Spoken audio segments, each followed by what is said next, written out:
जय जिनेन्द्र। मैं जैनी धार्मिक पाठशाला में आप सभी का स्वागत करती हूँ। आज मैं लेकर आई हूँ एक ऐसी कहानी जिसे सुनकर आप अपने भोजन के बारे में काफ़ी सतर्क हो जाएंगे। कैसे? तो आपको कहानी सुनकर ही पता चलेगा। तो चलिए सुनते हैं कहानी, जिसका शीर्षक है जैसा खावे अन्न वैसा होवे मन। गांव में एक अमीर जमींदार रहता था। वो पैसा उसने गरीब के ब्याज से बनाया था। वो गरीबों को ब्याज पर पैसे देता था और उनसे खूब धन वसूलता था। बहुत लालची था वो। पैसा वापस न मिलने पर वह गरीबों को मारता पीटता था और गरीबों के घर का सामान वह अपने घर ले आता था। इस तरह उसने बहुत धन कमा लिया था। एक दिन उसके बेटे का जन्मदिन आया तो उसने सोचा क्यों न भोजन का प्रबंध किया जाए। उसने कई लोगों को भोजन के लिए बुलाया। इसी में शामिल थे एक सन्यासी। इस भोजन में एक सन्यासी पधारे हुए थे। उन्हें भोजन सोने की थाली में परोसा गया। बहुत खाना खिलाया गया। भोजन करते करते करते उन सन्यासी के मन में भी लालच आ गया और उन्होंने एक सोने का चम्मच अपने झोले में डाल रख लिया।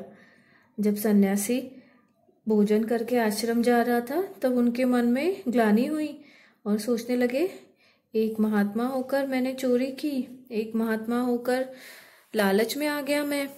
आखिरकार पश्चाताप करने के लिए वह महात्मा वापस जमींदार के घर गए और जैसे ही वहां सोने की चम्मच निकालकर जमींदार को दी, सभी लोग आश्चर्यचकित होकर देखने लगे। यहाँ तक उनके शिष्य भी अचंभित हो गए। उनके शिष्य को कुछ पता नहीं था।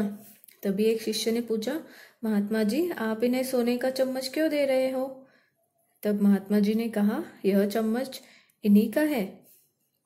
जब मैं भोजन कर रहा था तब मैंने यह चुरा लिया था। यह सुनकर सब देखने लग गए। तभी महात्मा जी ने कहा कि खाए हुए अन्न का असर जरूर होता है। यह जमींदार लालची है, पर जब मैंने इसके घर जाकर भोजन किया तो मैं भी लालच में आ गया और मैं भी तुच्छ सोने की चीज देखकर ललचा गया, क्योंकि मेरे शरीर में इस लालची का भोजन आ गया था ना। इसीलिए शिष्यों हमेशा हमेशा यह ध्यान रखना, कभी किसी लालची धोखेबाज ने दिया हुआ अन्न ग्रहण नहीं करना, तो नहीं तो भगवान तुम्हें भी लालची और धोखेबाज बना देते हैं। इसीलिए कहता हूँ शिष्यों कि जैसा खावे अन्न वैसा होवे मन। तो क्या सीख आपने इस कहानी से हुई?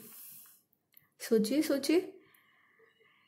कोई बात नहीं, मैं बताती हूँ। यह कहानी बताती है कि अगर किसी पापी, दुष्ट, धोखेबाज या लालची द्वारा दिया गया भोजन आप खाते हो तो वह भोजन आपको भी वैसा बना देता है। इसीलिए हमेशा याद रखो, भोजन हमेशा सात्विक, कंदमूल रहित, शुद्ध होना चाहिए, ताकि आप और आपका मन दोनों स्वस्थ बने रहे। आज के लिए बस इतना ही।